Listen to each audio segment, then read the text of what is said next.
Hi, Year 11s. Welcome to our next PowerPoint in cells and microorganisms, our first topic in Stage 1 biology. This week we're going to be looking at cellular energy, so let's begin. As per usual, here's your need to know. So this is straight from the subject outline in the Stage 1 subject outline SACE website, which you can get through if you're doing science right.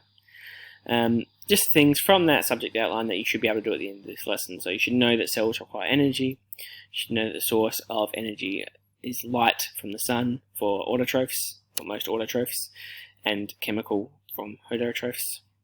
You need to know that photosynthesis, respiration, and fermentation are important energy processes for cells, and you need to be able to write equations for each of those processes as well. Beginning on, we talked about how cells require energy. So there's two different types of reactions that we need to know about. There's catabolic reactions and there's anabolic reactions. Catabolic reactions are breaking large molecules down into smaller molecules, releasing the energy that's stored in those bonds, whereas anabolic reactions are building up large molecules from smaller molecules. A little hint of how I remember things like this. For example, this is my cat Batman on the corner here, one of my two cats.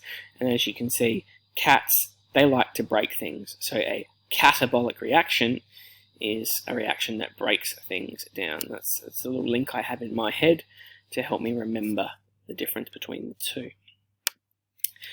Talking about metabolism as well. So metabolism is not defined as how fast your body can basically digest food, etc., as some people will say if they don't have scientific training.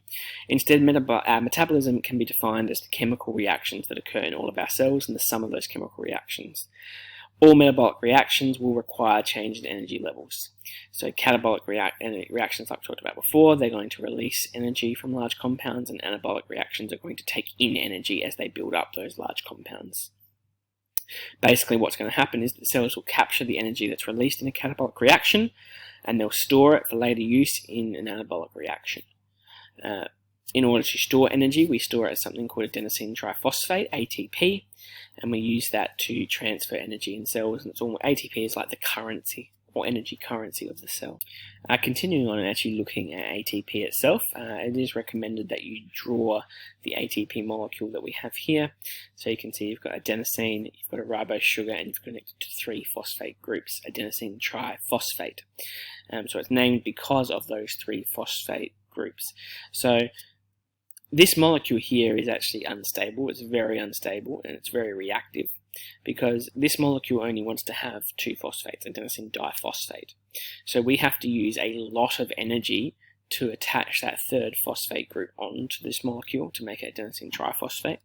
And naturally, because of that, ATP is very eager to break off and lose that third phosphate bond. And when it does this, it breaks that bond and releases all that energy for the cell to use. So catabolic reactions occur, we break down a large molecule, energy is released from those bonds. That energy will be stored in the bond putting a third phosphate group onto adenosine diphosphate. When we need that energy to be used somewhere else, adenosine triphosphate will be broken down into adenosine diphosphate. The energy in that bond will be released and can be used in anabolic reactions. Moving a little bit further, talking about how ATP is created and broken down.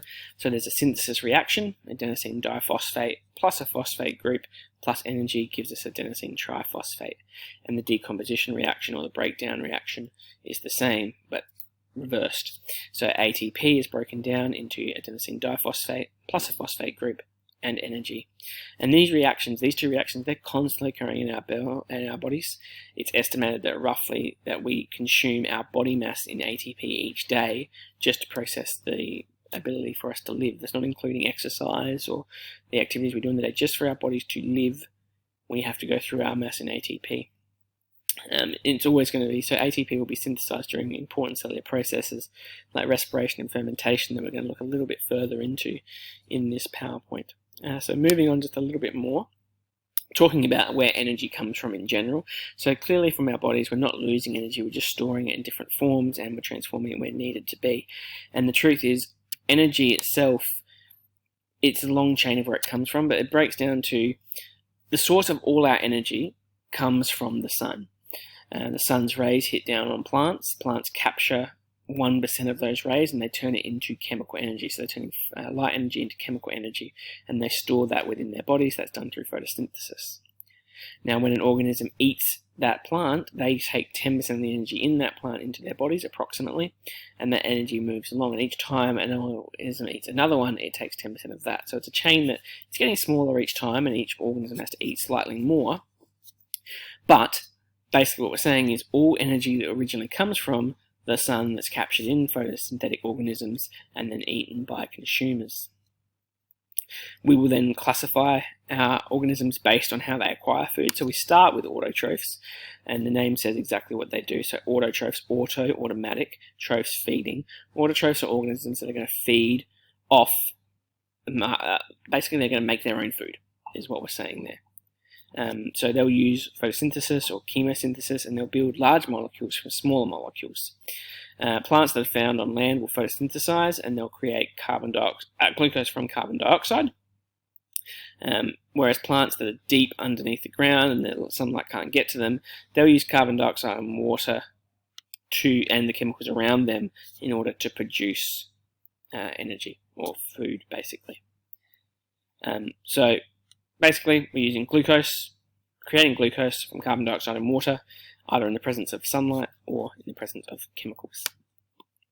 Heterotrophs, on the other hand, are any organisms that are going to consume other organisms for their food, so they can't produce their own. So basically, any animal that feeds on another organism, that's a heterotroph. And they're going to get all of their nutrients and energy for anabolic reactions from digesting their food and eating other organisms. Looking at each reaction independently, so we're going to start with photosynthesis. This is occurring in photoautotrophs, so autotrophs that will basically harness their energy and food from light. Photosynthesis is an anabolic process. We're building up a complex molecule glucose from simple molecules, carbon dioxide and water. You do need to remember this equation, both the word equation and the chemical equation. Should be easy. You know carbon dioxide, you know water, you know oxygen. The only new one there really is glucose. And glucose is C6H12O6. A lot of sixes there, so as long as you remember glucose and then everything else, we'll get a 6 in front of it. Glucose is really important to plants. They basically use it to build carbohydrates, polysaccharides, ATP, amino acids, liponucleic acids. So they're using it for almost everything. Where this occurs and where they create glucose, photosynthesis is working inside chloroplasts, which are organelles that are found only in plant cells. There's a special pigment called chlorophyll inside them that captures light and turns that light into glucose, or into energy that can be stored in glucose. Glucose itself, very energy-rich molecule, you don't need to draw it. Basically, glucose is made in plants, phytoplankton, cyanobacteria, done during photosynthesis, like we've talked about, and it will be broken down in aerobic respiration and fermentation to release energy. Plants will often store their excess glucose as starch because they need sunlight in order to photosynthesize. So when we're talking about things like nighttime, they can't photosynthesize and they can turn that starch back into glucose and use it when they need energy and there's no sunlight available. Respiration, on the other hand, this is occurring in both autotrophs and heterotrophs. It's a catabolic reaction because we're breaking glucose down into simple molecules and we're releasing energy. The energy that's released from this reaction will be used to create ATP from ADP in the synthesis reaction. First stage of this is called glycolysis. It occurs in the cytoplasm of cells. So this will occur both in aerobic and anaerobic respiration. So you'll get the first stage happening.